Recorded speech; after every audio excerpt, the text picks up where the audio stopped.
শরিয়াতের ভাষায় জিনাকে বলা হয় জিন্দা পীর। একটু সুবহানাল্লাহ বলেন। হযরতে ঔরঙ্গজেব রহমাতুল্লাহ আলাই তিনার জামানায় তিনি বিশ্ব থেকে বাছাই করে করে 600 জন বিজ্ঞ মুফতিকে একত্রিত করেছিলেন। একত্রিত করিয়ে তৎকালীন যুগে তিনি একটি ফতোয়ার কিতাব তিনার তত্ত্বাবধানে লিখিয়েছিলেন। যে কিতাবটি এখন পর্যন্ত ভারতবর্ষের সুপ্রিম কোর্টে কোন ইসলামিক বিষয়ে ফাইসালা যদি হয় তো সেই কিতাব থেকে ফাইসালা দেওয়া হয়। সেই কিতাবটির নাম হচ্ছে ফতোয়ায়ে আলমগীরি। বলেন সুবহানাল্লাহ। মাদ্রাসায় আছে, দুই চোখে একবার দেখে আসি। ওই কিতাবটারই অপর নাম হলো ফতোয়ায়ে হিন্দিয়া। ভারতবর্ষের সুপ্রিম কোর্টে যদি ইসলামিক বিষয়ে কোনো কিছু ফাইসালা হয় তো দুটো কিতাব থেকে হয়। এক হলো ফতোয়ায়ে আলমগীরি আর এক হচ্ছে হেদায়া শরীফ। এই দুটো কিতাব থেকে ফাইসালা হয়। তো বাদশাহ ঔরঙ্গজেব রহমাতুল্লাহ আলাইহি শুধু একজন বাদশাহ ছিলেন না, বরং তিনি একজন জিন্দা আল্লাহর ওলি ছিলেন। বলেন সুবহানাল্লাহ। একটু আওয়াজ দিয়ে সুবহানাল্লাহ বলবেন না? তো আমাদের এই ভারতবর্ষে মুসলিমরা এক নয় দুই নয় কমবেশ 800 বছর রাজত্ব করেছে। তো কোনদিন কোন ইসলামিক বাদশাহ যিনারা নিজেদের রাজত্ব করেছেন জিন্দেগিতে কোনদিন জোরপূর্বক কাউকে কালেমা পড়ায়নি। একটা কথা আপনাদেরকে জানিয়ে দিই, যদি তালুয়ারের জোরে, ক্ষমতার জোরে, তালুয়ারের ভয় দেখিয়ে ইসলামের প্রচার যদি হতো তো কসম খোদার বেশি কাউকে লাগতো না। মাওলায়ে আলী, হযরতে আলী রাদিয়াল্লাহু তাআলা আনহুর একই তালুয়ারে গোটা বিশ্ববাসীকে কালেমা পড়িয়ে দিত। একটু জোরে বলবেন না সুবহানাল্লাহ? আর একটু আওয়াজ দিয়ে বলবেন না সুবহানাল্লাহ? তো সুতরাং আমরা মুসলমান, আমরা জিন্দেগিতে কাউকে ভয় করি না। ভয় করি গো? একটু জোরে বলেন না। জি না, আমরা এটাই জানি যে পৃথিবীর বুকে জন্ম হয়েছে একবার, মৃত্যু হবে কয়বার? কয়বার? একবার। আমরা মৃত্যুকে দেখে ভয় করি না, বরং আমরা এটাই বলি যে আমার মতো গুনাহগার, আমার মতো পাপী, আমার মতো বদকার, আমার মতো শিয়াকার ব্যক্তির জীবন জান যদি আল্লাহ আল্লাহ রসুলের জন্য কবুল যদি হয়ে যায় তো আল্লাহর দরবারে লাখ লাখ শুকরিয়া আদায় করব বলি সুবহানাল্লাহ। নাকি বলছেন যে আমার মতো পাপী লোকের জান যদি আল্লাহ আল্লাহর রসুলের জন্য কবুল যদি হয়ে যায় তো আমরা খুশি হব না? হব না? একটু দুই হাত উঠিয়ে খুশি হব না? হব না? আমরা সবচাইতে বেশি খুশি হব। আজি জানে মোহতারাম, আমাদেরকে ভয় দেখিয়ে কেউ পারে। আপনারা শুনেছেন যে আজ নয় দীর্ঘদিন ধরে ফিলিস্তিনের জেরুজালেমে একটি ঐতিহাসিক ঐতিহ্যবাহী মসজিদ, যেটা হলো মুসলমানদের ইমানের অংশ, যার নাম হলো বাইতুল মুকাদ্দাস মসজিদ আকসা। যে মসজিদকে কেন্দ্র করে দীর্ঘদিন যাবত আজকে ইসরায়েলের ইহুদি বাহিনীর সাথে ফিলিস্তিনি মুসলমানদের যুদ্ধ চলতেছে। কিছুদিন আগে একটা ইন্টারভিউ দেখলাম, ইসরায়েলের একজন সৈন্যবাহিনী বলতেছে যে মুসলমানদের সাথে লড়াই করে আমরা পারবো না। বলে কেন? কারণটা কি?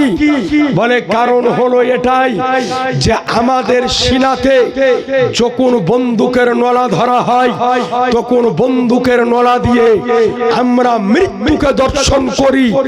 আর একজন মুসলমানের বুকের ওপরে বন্দুক যখন ধরা হয় তো সে বন্দুকের নলা দিয়ে মউত দর্শন করে না, বরং আল্লাহর জান্নাতকে দর্শন করে মুসলমান।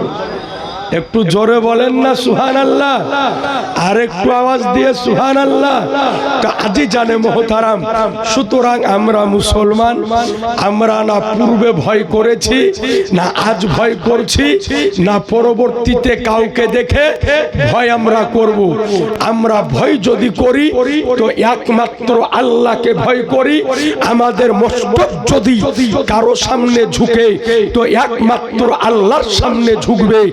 আল্লাহ ব্যতিরিকে অন্য কারো সামনে আমরা মস্তক ঝুঁকাইনি, আর আগেও কোনোদিন ঝুঁকাবো না বলি ইনশাআল্লাহ। একটু জোরে বলি ইনশাআল্লাহ।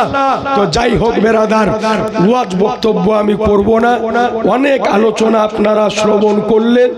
আমি বিশেষ করে যারা নওজোয়ান আছে আজ এই জলসার দিনে তাদের নিকটে অনুরোধ যে নিজের আল্লাহ পাক যে তাকাত যে কুওয়াত দিয়েছে এটাকে জুগিয়ে রাখো।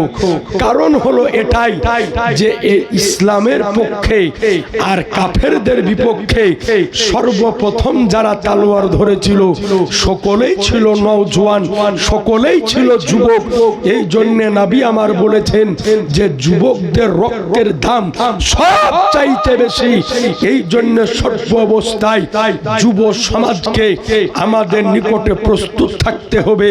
জেনে রাখতে হবে একটাই কথা যে আমার মতো আলেমের আজকে টুপি যদি খুলে না হয় কোনো প্রবলেম নয়, আমার শরীর থেকে পাঞ্জাবি যদি খুলে না হয় কোনো অসুবিধা নাই, আমার বাপকে গালি যদি দেওয়া হয় কোনো প্রবলেম নাই, আমার মাকে গালি যদি দেওয়া হয় কোনো প্রবলেম নয়, আজকে আমার শরীর থেকে গর্দান যদি কেটে দেওয়া হয় কোনো অসুবিধা নাই।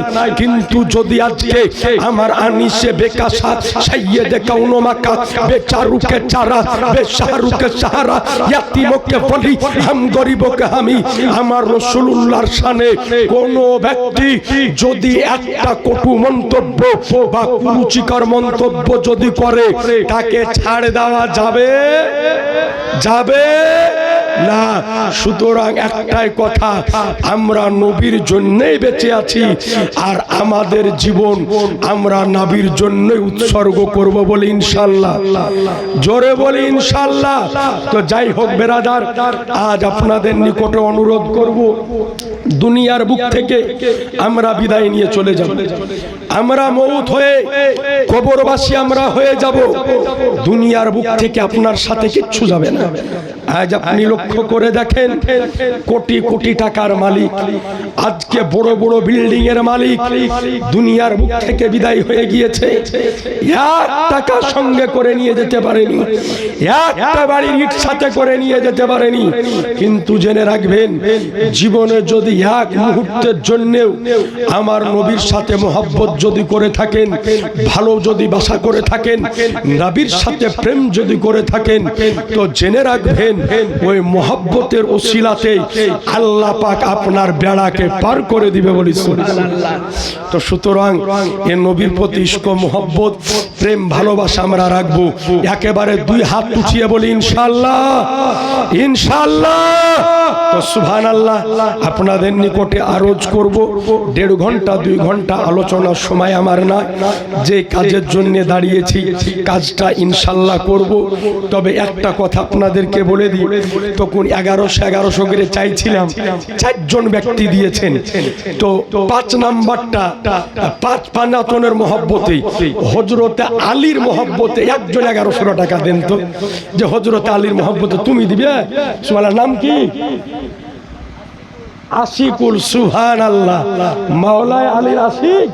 সুবহানাল্লাহি ওয়া বিহামদিহি 1100 টাকা দিয়ে দিবে মাওলানা আলীর আজকে মোহাব্বতে নারায়ে তাকবীর নারায়ে রিসালাত মাসলাকে আলা হযরত এ দেখেন আমার নওজোয়ান উনি বললেন যে 1100 আমি দিয়ে দিব হ্যাঁ গো হযরতে আলীকে ওই একলাই মোহাব্বত করে আপনারা করেন না আর একজন কেউ পারবেন না হযরতে আলীর মোহাব্বতে আর 1100 টাকা দিব হ্যাঁ একটু ছোট করে বলেন না জান চাহিনি প্রাণ চাহিনি জীবন চাহিনি মাত্র 1100 টাকা আপনি পরে করে দিয়েন নামটা লিখলেন না আপনি পরে করে দিয়েন আর একজন কেউ নাই 2000 সুবহানাল্লাহ নারায়ে তাকবীর নারায়ে রিসালাত এ দেখেন মালিক ভাই বলেছে 2000 টাকা দিয়ে দেব লিখে নাও সুবহানাল্লাহ ভয়ে ভয়ে আমি 1100 চাহনু গো তো বললেন যে 2000 ওর সাথে আরেকজন 2000 দেনেওয়ালা নাই হ্যাঁ মালিক ভাইয়ের সাথে আরেকজন 2000